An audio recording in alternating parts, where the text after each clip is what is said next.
So yeah, hello everyone. It was day 7 and day 8 together because I was मतलब सब कुछ भाई little busy थी और मतलब सब कुछ हैक्टिक हो रहा था और टाइम ही नहीं मिला रिकॉर्ड करने का। कोचिंग फिर उसके बाद आके फिर पढ़ना इतना सारा हो जाता था। मैं टू डू कंप्लीट नहीं होती तो फिर मैं मुझे थोड़ा अच्छा नहीं लगता है कि यार इतना टू डू बचा है, ये वो बहुत सारी चीज़ें माइंड में चलती है। सो फिर मैंने रिकॉर्ड ही नहीं कर पाई मैं। तो ये था, ये मेरी डे 7 की टू डू थी और ये डे 8 की थी। सो कुछ आई नो पूरी नहीं हुई है बट प्रोग्रेस तो चल रही है। सो ये मैंने डे 7 पे BVS का लेक्चर किया, NCERT की। उसके बाद NCERT हाफ़ हुई है मेरी और लेक्चर मैंने विपिन सर से किया था या और एग्जाम्पल्स रीड मैंने बताया था जैसे वो, और वॉल रीडिंग बहुत सारी चीज़ें लगी है भाई। तो बहुत टाइम चले जाता है, 40 मिनट तक अब जा रही है क्योंकि बहुत सारी चीज़ें लगा रही हूँ मैं इसीलिए। और मैं मुझे लगता है कि वो मेरे लिए वर्क कर रही है क्योंकि चीज़ें ना, अब तुम ऐसा थोड़ी ना तुम सोचोगे कि मुझे ये चैप्टर रीड करना है, ये पॉइंट उस चैप्टर में से, तो उस चैप्टर के NCERT थोड़ी ना खोल के पढ़ोगे। ऑब्वियस वॉल रीडिंग करोगे तो उसमें भले टाइम जाता है पर चीज़ें जो भूल रहे हो वो बहुत सारी चीज़ें माइंड में आ जाती हैं। सो वो, और उसके बाद ये हाइड्रोकार्बन का मैंने सोचा था कि मैं वहाँ तक कर लूँगी। एल्केन मैंने बीच में ऐसा किया था, मैंने ये सोच के रखा है हाइड्रोकार्बन का, ड्यू टू हेल्थ में ये कंप्लीट नहीं कर पाई थी जब कोचिंग में चल रहा था। तो नोट्स वगैरह लेक्चर वगैरह सारे हुए हैं बट याद नहीं किया मैंने रिएक्शंस को प्रॉपर। तो मैंने अब ऐसा किया है कि 5 पेजेस डेली करूँगी। तो ये बीच में मैं कर रही थी और फिर मैंने 2-3 दिन का गैप हो गया। तो जो प्रीवियस किया था वो भी एकदम ऐसा लग रहा था कि मैं भूल रही हूँ। फिर मैंने उसको पहले प्रीवियस रिवाइज़ किया, उसके बाद फिर अब ये यहाँ से करूँगी मैं। अब एल्कीन चल रहा है मेरा। उसके बाद एल्डिहाइड की क्लास में जितना है उतना रिवाइज़ किया। और उसके बाद ये थर्मो का मैंने अमित सर से लेक्चर किया था। ऐसा कोचिंग में हो गया है तो मैं थोड़ा ऐसा है कि और अच्छे से हो जाए और अच्छे वैरायटी के क्वेश्चंस हो जाए तो मैं, और मतलब कॉन्सेप्ट और अच्छे से हो जाए। तो इसीलिए मैं अमित सर का वन शॉट है उम्मीद का वो भी कर रही हूँ। तो अभी 1.5 आवर का किया था मैंने। और फिर ये फिज़िक्स मैंने बताया था MR सर की से कर रही हूँ, यकीन 2.0 से। तो उसका एक लेक्चर था, फर्स्ट लेक्चर, वो किया मैंने।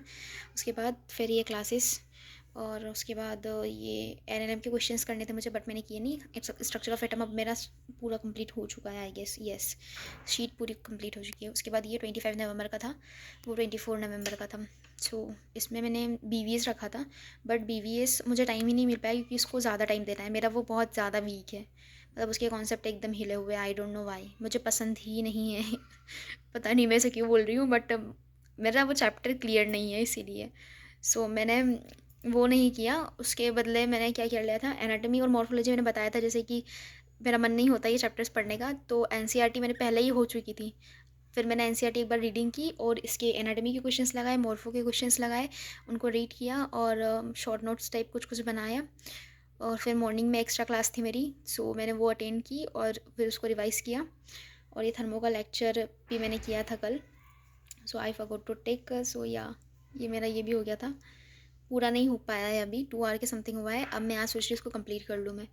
उसके बाद ये वॉल रीडिंग हाइड्रोकार्बन के 5 पेजेस, और फिर एल्डेहाइड भी मैंने थोड़ा रिवाइज़ किया है जो कि मैं टिक लगान, मैंने कल रात को मैं सो गई थी इसलिए तो मैंने ये सब कुछ टिक नहीं कर पाई हूँ। उसके बाद फिर ये जो कोचिंग के होते वो टेस्ट, ये मैंने वो टेस्ट दिया, फिर ये वही लिखा है सब। और ये फिज़िक्स की क्लास MR सर वाली, और इसको रिवाइज़ भी किया था भाई, I forgot to take weight, now look at this. So ये किया मैंने। और आज की टू डू तो अलग ही है, wait I will show you this. ये था, सो ये तो फोटोसिंथेसिस के थे। और ये है एनाटॉमी के questions, anatomy of flowering plants के कितने 60 क्वेश्चंस थे ये। और फिर मैंने बाद में आके कोचिंग के जो क्वेश्चंस थे ऑनलाइन वो किए थे 50। मैं बोल रही हूँ कल मैं सो गई थी इसलिए मैं कुछ ये चीज़ें नहीं लिख पाई हूँ।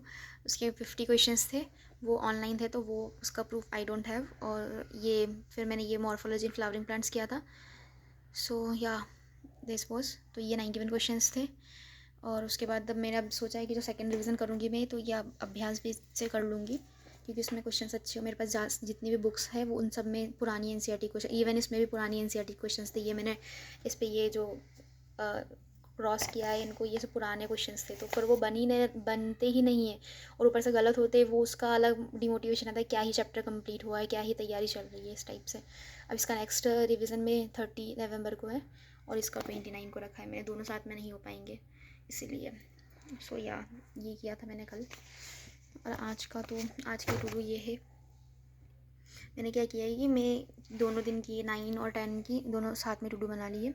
अब देखते हैं मैं कितना कंप्लीट कर पाऊँगी। सो या दिस वॉज ओके। बाय, मिलते हैं बाद में।